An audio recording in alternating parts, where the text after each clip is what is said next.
There is a self-destructive side of yourself.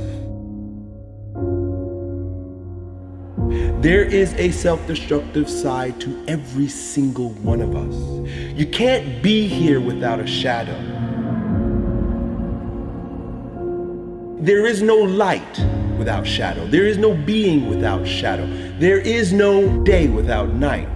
The self-destructive side of yourself is just as important and intricate to your wholeness as your seemingly more positive or resourceful side.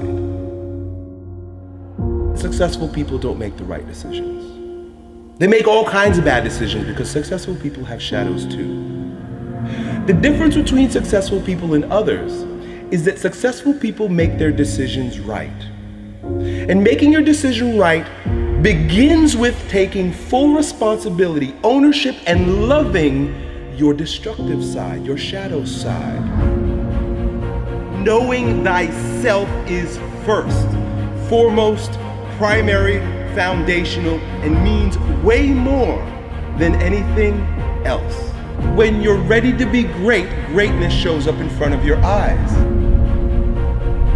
Indulge in the pain. Feel the pain. If you've got a broken ankle, just feel the fucking pain. When you're working out and you want to die, feel the death happening in you.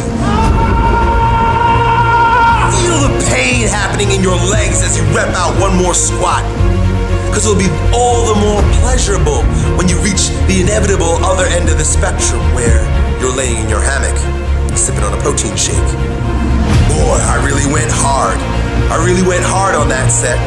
I really went hard in that relationship. I really went hard in school. I really went hard in my career. I really went hard in life. Go hard and die hard. Making the right decision isn't about fixing yourself or remedying the problem. It is about self-acceptance first. When you can fully accept your shadow and all the things in them, they no longer manipulate you from the dark side, from your ignorance, from your unconscious. When I make this decision and I get this result, what is God trying to show me? What is my inner being trying to reveal to me? What part of myself have I denied and now is manipulating me from the underworld? Your shadows, your destructive side, those things that you have shoved down in your deep, dark unconscious, oftentimes contain the greatest gifts you've been given. Love your destructive side. Accept your destructive side.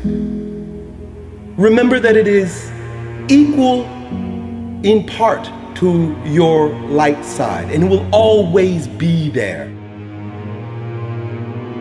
Now, we live in a world that causes us, forces us, conditions us to look outside ourselves for answers. This is normal and natural based on the conditioning we've received.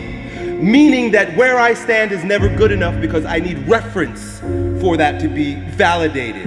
I need, like you say, relationships, friends, family, school, and work. I need other people, other circumstances, other reflections to show me my worth. This is the fall of man. This is where we lose ourselves, and this is where we get knocked off of our ground, my man. It is never our job to get anyone else to believe in, trust, or accept our stance. It's never our job to be right. It is always our job to be true. If those bad memories come and you notice that an anxiety rises in your belly and chest, then the time is now to do something physically to expel it, to exercise it. When you see greatness in anyone, what you're seeing is your own self-power personified right before your eyes. I am you, you are me. Together we rise. It doesn't matter if the world is crumbling down around you. It doesn't matter what's happening. You gotta look outside the box. Where are the warriors that say, I'm gonna make a decision and I'm keeping it? Devotion, discipline. Devote yourself to something bigger. Be decisive about what you're gonna do. Say, I'm gonna do it and that's it. And then be disciplined about getting it done every single day, whether you feel like it or not. You will always be left with what you came here with, which is the passionate blueprint of your authentic self-expression found in your heart, my man. That is the journey. The journey isn't to stack your bank account or to stack toys. That's the lie. That's what we've been fed. That's what we've been told. That is a byproduct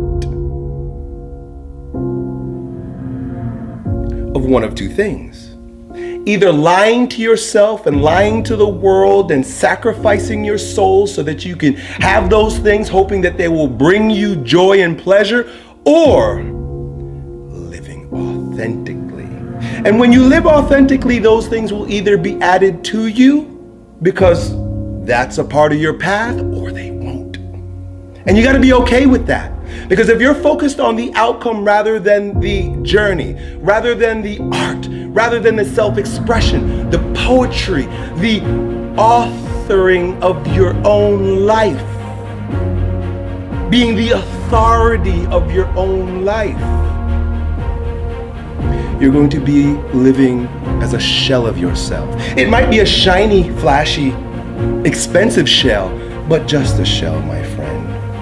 If you're being yourself and being your truth, you have no desire to push anybody else off of their truth or try to bring them onto your truth with your righteousness. Every single limitation that you have is designed to make you a bit stronger, either by teaching you how to move over, around, or through a brick wall, or shedding light, becoming enlightened about your shadows. You want to live a big game, you got to figure yourself out, and you got to start dealing with yourself objectively. If you know you're fearful, get very clear about what you're fearful about, why you're making choices in your life based on that fear, and then face that fear. You think yourself as a loser. You really do. That's why you can't win. Oh, I don't feel so good today. Get your lazy, sick ass up out of bed. Take those very things that you've been resisting. Look at them, question them, look at them from multiple different angles, and then integrate it into your wisdom, into your being. So you made your bed, now you gotta sleep in it. Just be okay with that. Take responsibility for that. Don't feel sorry for yourself. Feel empowered by the fact that you are a creator in your life. You're a manifester of circumstances. You did something and you made something happen. Every moment comes with its yin and yang. Every moment comes with its light and dark. Every moment comes with its good and evil. The idea is to be fully present in the moment so that you can experience it all in its rawness, in its intensity, in its purpose. Each moment, its purpose is itself. We're not needing to do anything more. We're needing to get out of the way and let our truth shine through. Always go to virtues. Always go to character. Always go to who you're not being or who you're being. Open up to your intuition, open up to your higher consciousness, open up to your truth, and stop letting fear-based consciousness based on past shit keep you stuck, bro. You gotta breathe. I wanna feel life. That's why I'm not afraid of pain. That's why I'm not afraid to take risks. Not because I'm courageous, but because I'm crazy about life. I love the rain. I love the elements. I love the way it feels on my body, man. When I see people afraid of the rain, I say, boy, you're afraid of life.